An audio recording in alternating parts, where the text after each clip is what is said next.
So what I'm going to show you right now is a system that I use that was partially taught to me by my coach Judd Logan, as well as my time with Thomas Linsky at the Cleveland Browns, along with my own manipulation and belief systems that I integrated over the last 20 years of coaching, both for myself and for the athletes I've been privileged to work with.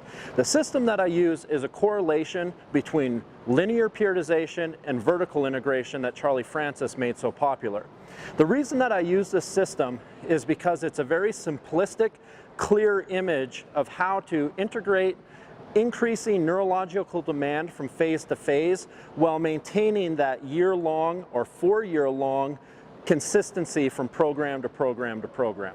An athlete is best suited at focusing on fewer but more complex neurological demands than trying to integrate a lot of different variables all at once.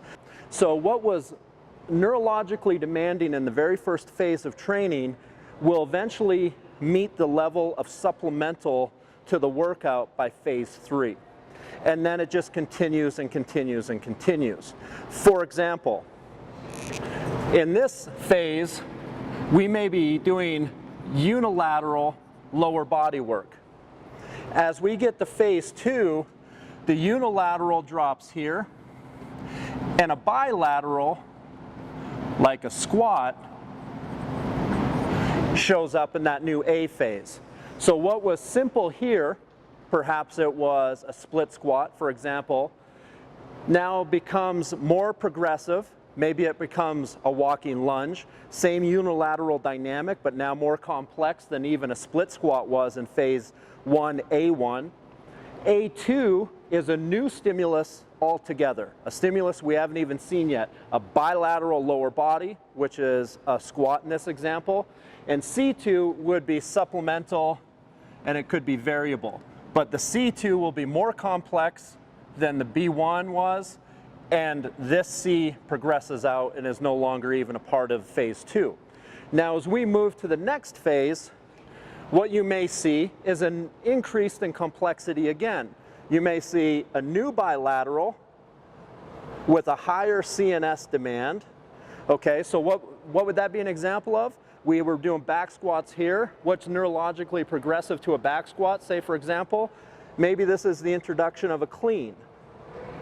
So now they're starting with a high-level CNS movement, and this unilateral movement drops down. This bilateral A2, as it goes to B3, is a progressive. So we say we did back squats in phase 1, A2.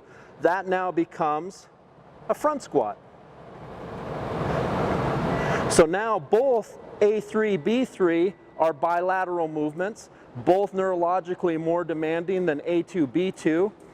Both A3, B3 are more neurologically demanding than A2 was.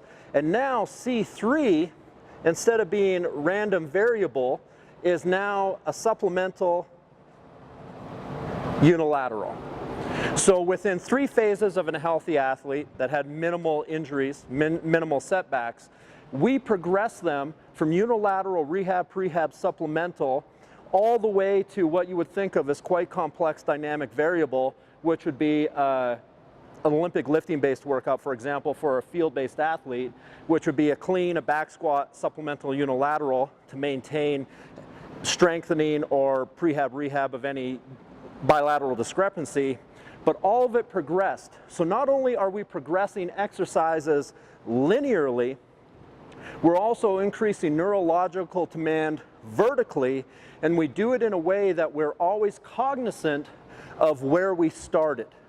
And this may progress all the way to a peaking athlete. A peaking athlete in season, the very last phase that they do before the end of the Olympic Games or the end of the Super Bowl or whatever that peak is, could be as simple as they come in and they clean, squat,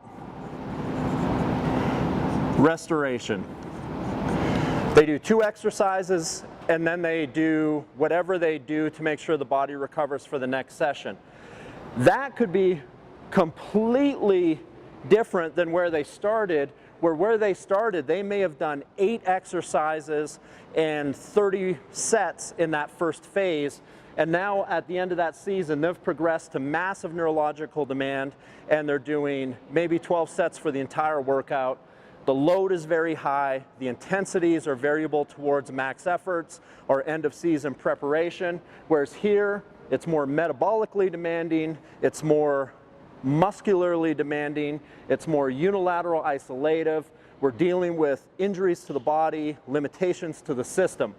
At the end of the year, we don't have time to deal with limitations. We don't have time to deal with any of those setbacks. Somewhere along the way, sport took absolute precedent, and all we're doing in the weight room is trying to keep them as dynamic and as powerful as possible.